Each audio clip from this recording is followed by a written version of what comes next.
South Africa's complicated, controversial land reform proposal stirs emotions and questions. In Tanzania, the high-profile arrest of a longtime Chinese resident known as the Ivory Queen continues to languish in court after 3 years. We'll explain why. And why are parts of the continent choosing coal over other energy resources? Africa 54 starts right now. Good evening and welcome. I'm Vincent McCory. This is Africa 54. Across South Africa, the mention of land reform stirs passionate discussion. Now, plans by the government that would allow the taking of land without compensation are provoking a highly emotional response. Farmers, many of whom belong to the white minority, say they live in fear of losing their land. Meanwhile, supporters of the move say returning land to the long, traditionally marginalized black majority is only right. U.S. President Donald Trump has even weighed in on the issue, signaled his disapproval last month in a controversial tweet in which he ordered U.S. officials to investigate the situation. Viewers Anita Powell reports from South Africa. Casper Willemse grew up farming this land. He thought he would die here, buried alongside 5 generations of his family. I'm the 6th generation that was born on this farm. My children is the 7th. We are farmers from the morning until noon at night. But that may not happen, as South Africa's government says it may change the constitution to allow expropriating some land without compensation. Supporters of the move say it will fix historical wrongs that left most lands in the hands of the white minority. The government hasn't publicly identified which properties, if any, it will target. Willemse says that fills him with anxiety. Taking something without compensation is nothing but stealing. Buying the land and giving that to somebody else, that's a different story. But just taking it for political reasons and giving it away, I think that's not going to work. But the Black First Land First movement says the land was stolen from their ancestors and should be returned.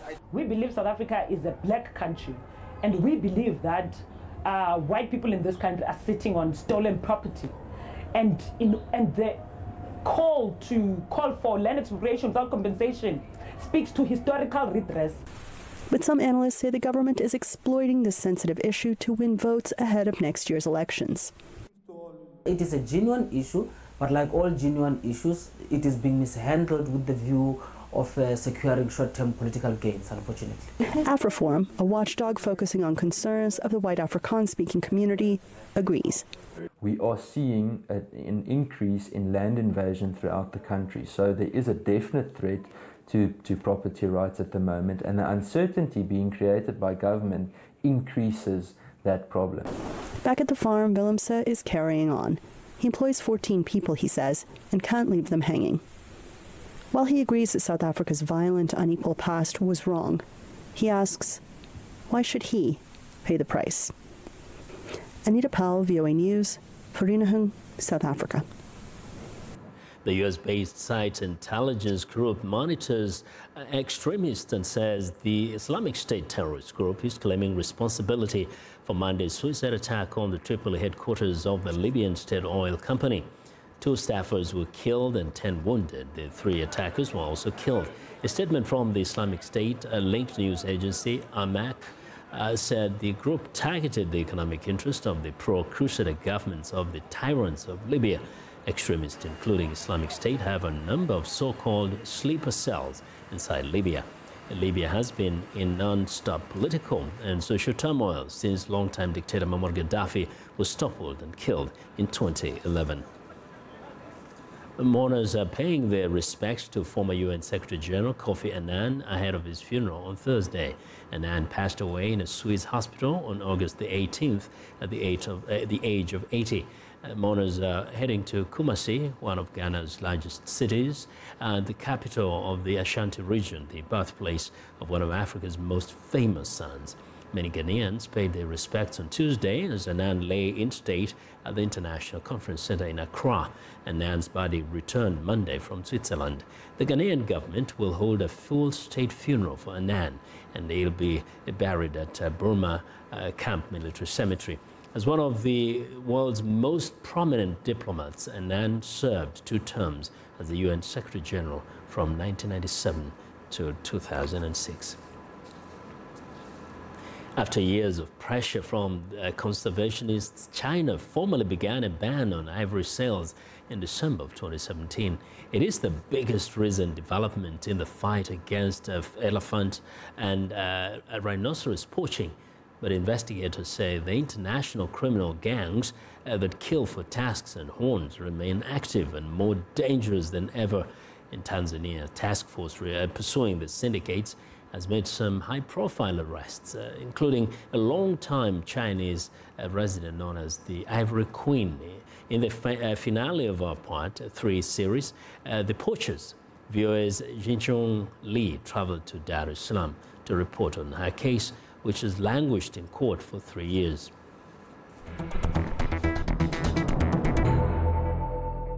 Africa is home to some 400,000 elephants, and Tanzania's herd is one of the continent's largest. But in what conservationists call a preventable tragedy, the population has plummeted. Some 90,000 Tanzanian elephants disappeared in the last decade as poachers decimated herds. The poaching is run by criminal gangs cashing in on demand for ivory goods across East Asia. The most ivory on sale in any city in the world is here in Hong Kong. More than 30,000 pieces of ivory are on sale in shops around the city. So it's always been a key hub and therefore a key driver of the poaching crisis in Africa. Tanzania once was among a gang of 8 countries considered scofflaws in efforts to fight poaching. More recently, it formed a task force to take on the poaching syndicates. One of its most notorious catches, the Ivory Queen. Yang Fenglan is a Chinese businesswoman who faces 30 years in a Tanzanian prison. Prosecutors say she managed and financed a smuggling ring that sold more than 700 tusks over 14 years. But Yang and her daughter, who also lives in Tanzania, deny the charges. 我妈妈是被称为象牙女王，对吧？后来我跟律师说，我说的我妈妈是清白的，我说她是没有象牙的女王，没有象牙的象牙女王。 Authorities have said little and declined to speak with VOA. But according to the Environmental Investigation Agency, a non-profit that exposes illegal wildlife trade, her case traces to 2013, when authorities raided a house in Dar es Salaam suburbs. There they found 706 elephant tusks worth some $2.5 million and arrested 3 Chinese men. The bust quickly led to the discovery of another 2.9 tons of tusks in the port of Zanzibar and eventually to the arrest of 2 Tanzanian men who named Yang as their buyer. Her indictment states that Yang confessed to have taken an active role by collecting, transporting, exporting, and selling government trophies. The investigative unit in Tanzania that brought the Ivory Queen to justice and to be prosecuted is highly respected, experienced personnel, and the indications of the kinds of evidence that implicate her seem to be quite strong and very detailed. Yang has spent more than 2 years in jail while her case is stalled. Black market ivory remains a problem, and ivory sales won't be illegal in Hong Kong for another 5 years. Hong Kong Customs is seizing an awful lot of ivory that is being smuggled into Hong Kong. So that raises a question as well. If that is coming into Hong Kong as an end destination, there has to be a vibrant market here.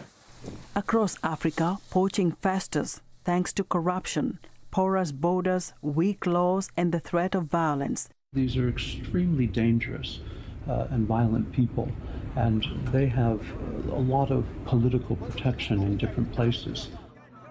Ivory prices fell after China's historic sales ban, but the criminal syndicates haven't gone away. Well, solemn ceremonies were held Tuesday at the Pentagon outside Washington, D.C., New York City, and in a field near Shanksville, Pennsylvania, to mark the 17th anniversary of the September 11, 2001 terrorist attacks on the United States that killed almost 3,000 people. VOA's Jeff Custer has more. It was 17 years ago Tuesday that 19 hijackers commandeered 4 airplanes, flying 2 of them into the Twin Towers of the World Trade Center in New York City and another into the Pentagon outside Washington, D.C. A 4th plane went down in rural Pennsylvania after passengers overpowered their hijackers. At the Pentagon Memorial Tuesday, a bell tolled as the names of the victims who died there were read. Vice President Mike Pence spoke of the importance of never forgetting what happened. We must learn the lessons of 9/11 and remain ever vigilant in the defense of our nation and our people. The terrorists who carried out these attacks sought not just to take the lives of our people and crumble buildings, they hoped to break our spirit, and they failed.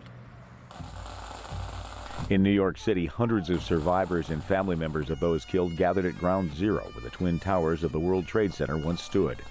The names of the victims were read aloud during a solemn ceremony. U.S. President Donald Trump and First Lady Melania attended a ceremony at a newly dedicated memorial at the spot where United Airlines Flight 93 went down near Shanksville, Pennsylvania. He is the first president to observe the anniversary of the attacks outside Washington. Trump said, thanks to the heroism of the passengers of Flight 93, the crash site is now hallowed ground. A piece of America's heart is buried on these grounds, but in its place has grown a new resolve to live our lives with the same grace and courage as the heroes of Flight 93. This field is now a monument to American defiance. Meanwhile, at the White House, staffers paused for a moment of silence in the South Lawn in remembrance of those lost in the attacks. Jeff Custer, VOA News, Washington. Well, Pope Francis is meeting Thursday with U.S. Catholic Church leaders to discuss the Church's sexual abuse scandal in the United States and the cover-up of years of allegations against hundreds of parish priests. The meeting with Pontiff comes amid a call by the Vatican's former U.S. Ambassador, Archbishop Carlo Maria Vigano, that the Pope stepped down in the wake of allegations in New Year's ago about credible information that Archbishop Theodore McCarrick of Washington had abused a teenage altar boy in the 1970s and other seminarians and young priests, but did not confront McCarrick about the allegations. Pope Francis removed McCarrick as a cardinal in July. And the U.S. Catholic Church has been rocked by years of allegations that priests have abused young children within their parishes, with higher-up church leaders often covering up the offenses when they learned of them and protecting the offending priests from facing criminal charges. Most recently, a grand jury in the eastern state of Pennsylvania alleged that more than 300 parish priests had abused at least 1,000 young people over a period of 70 years.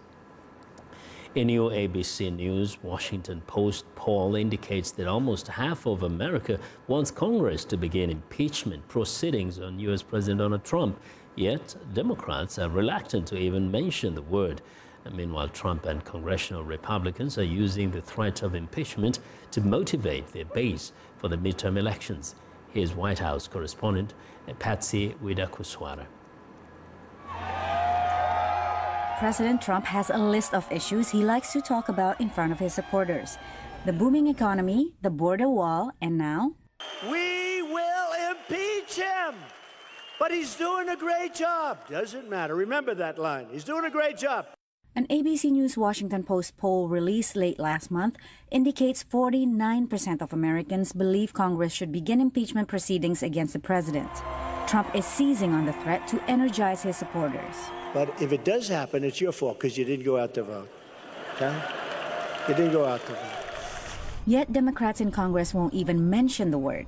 They prefer instead to wait for the conclusion of the special counsel's investigation on Russian meddling in the 2016 election. Say about impeachment. We can't be political about it. We can't be political in doing it, and we can't be political in not doing it. We have to seek the truth. History accounts for this reluctance. In October 1998, House Republicans began impeachment proceedings against Bill Clinton over charges of obstructing justice in the investigation of his affair with former White House intern Monica Lewinsky. The impeachment move rallied Democratic voters in the November ballot. So for now, most Democrats are ignoring the issue, even if Trump is not. The calculations may change after the midterms, but impeachment proceedings still face a significant political challenge in Congress, even if Democrats win enough seats to take the House. In this case, 17 Republicans in the Senate out of 50 would have to choose to remove Trump from office, and in so doing probably go against their constituents. So is it likely that they're going to choose to do that? The way things look right now, no.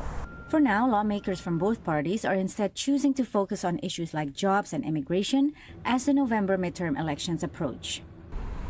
Patsy Widakuswara, VOA News at the White House. We want to know what you think about Africa 54 and the stories we cover. Join the conversation on Facebook. The address is Africa 54. We're also streaming our show live on Facebook. So check us out and share our show with your friends. Find me on Twitter at VOA Vince McCory. Still ahead on Africa 54, why some African countries are choosing coal. But first, a look at Wednesday's headlines.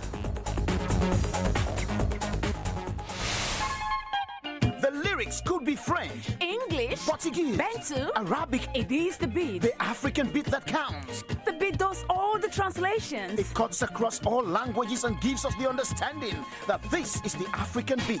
It is so distinct and adhesive. It binds us together. African Beat on the Voice of America. For more information, visit our website at www.voanews.com/AfricanBeat.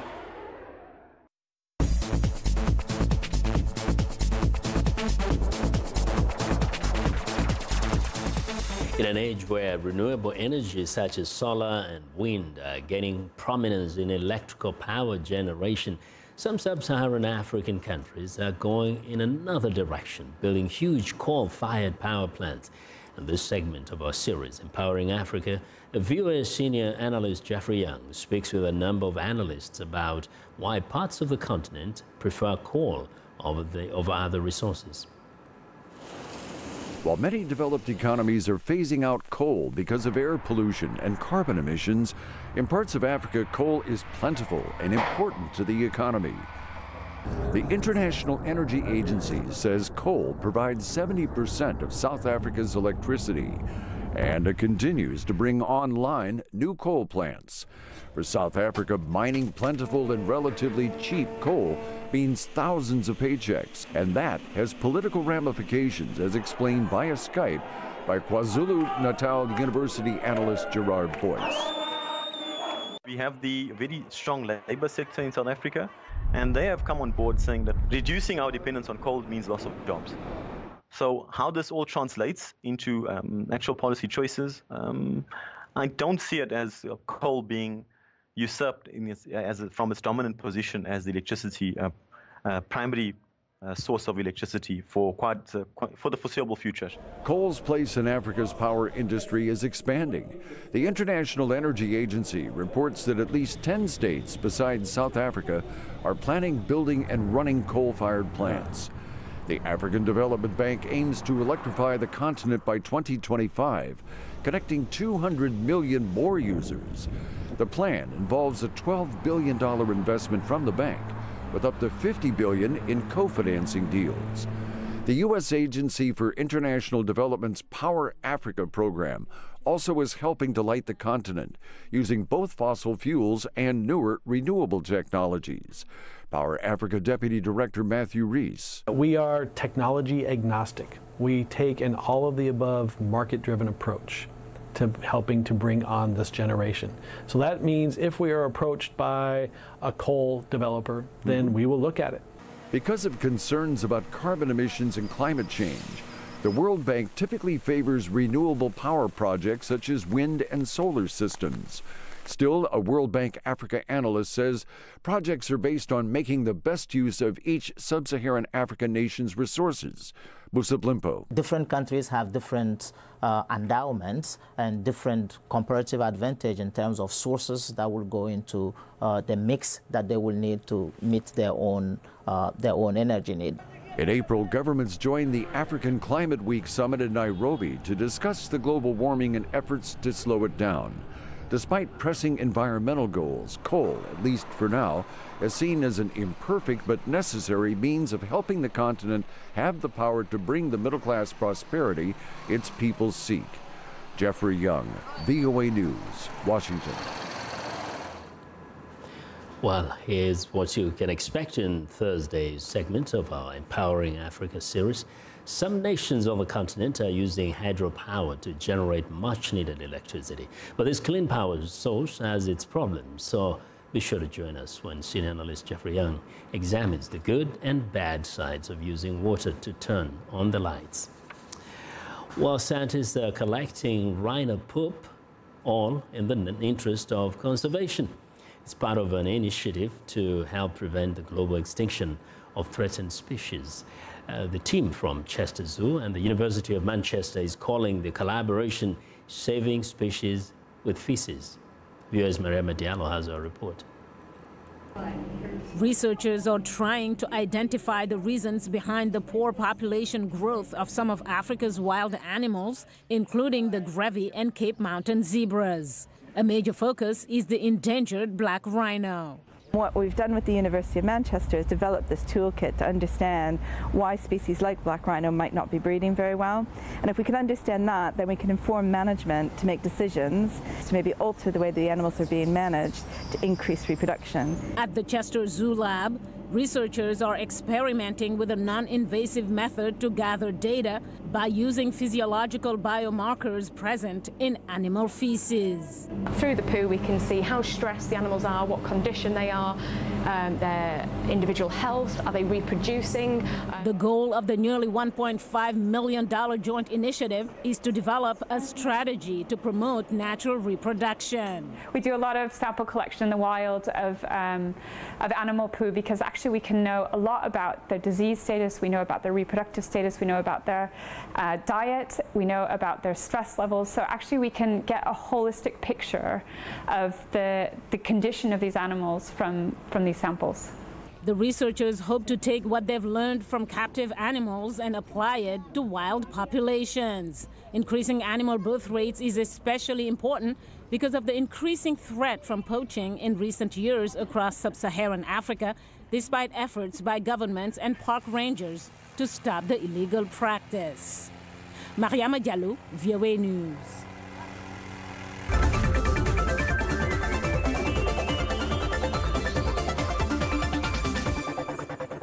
Well, whether at home or out and about, women worldwide have long contended with threats to their physical safety.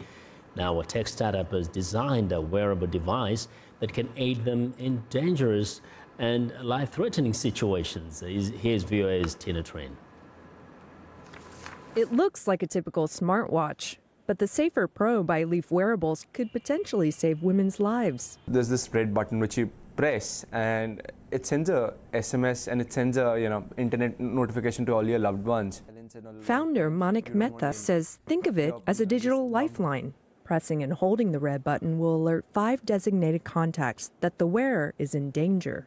The idea was to build a device and make everyone know that there's a problem happening at that point of time. The ease of pressing a button for help instead of fumbling for a phone is critical. The Safer Pro also records audio. This audio is being transmitted to all your 5 emergency contacts so that they can come and reach you in time. And it's also being recorded for evidence purpose. In areas, in countries where there's so much corruption, it would really be a lifesaver for women.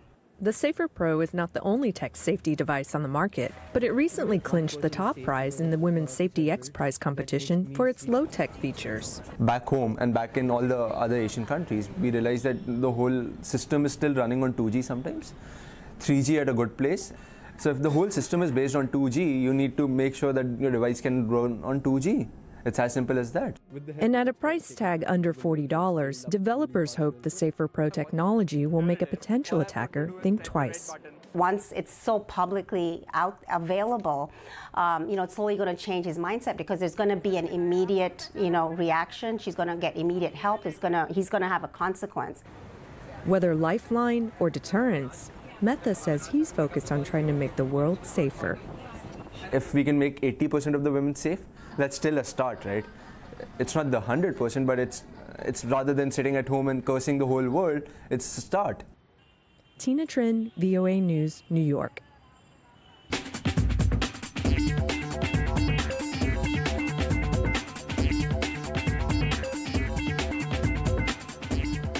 Welcome back to Africa 54, and here's what's trending.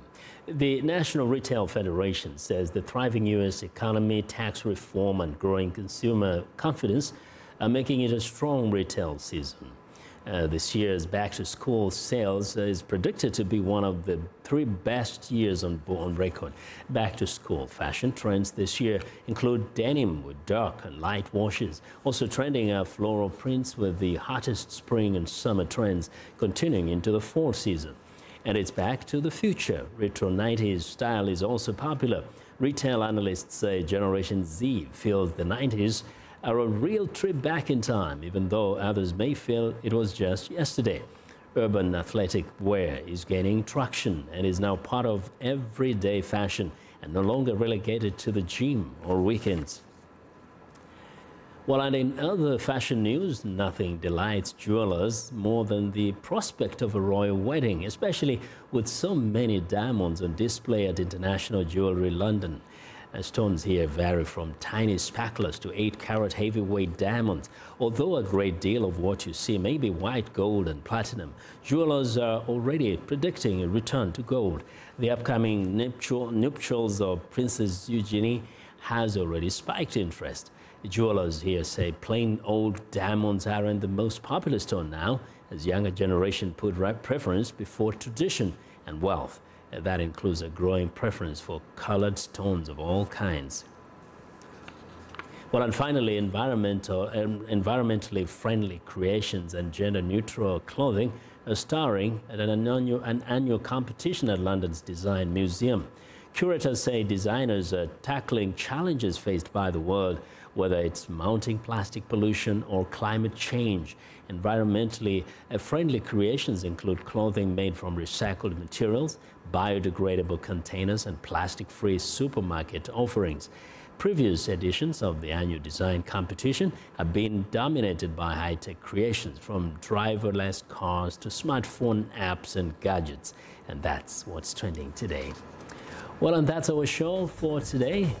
Be sure to watch Africa 54 on our website at voaafrica.com. And for more news, tune in to VOA's Evening Radio Show Africa News tonight at 1800 UTC, and in the mornings to Daybreak Africa between 0300 and 0600 UTC, Monday through Friday. Thanks a lot for watching. From all of us in Washington, have a good night.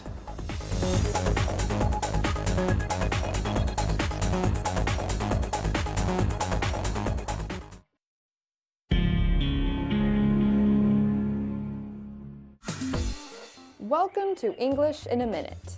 A corner is basically an angle where 2 sides meet. Boxed in a corner. Let's find out why these two are talking about corners. What's wrong? You look worried. My friend Nico quit his job, had a baby, and bought a new house, all at the same time. How's that going? Not good. He's out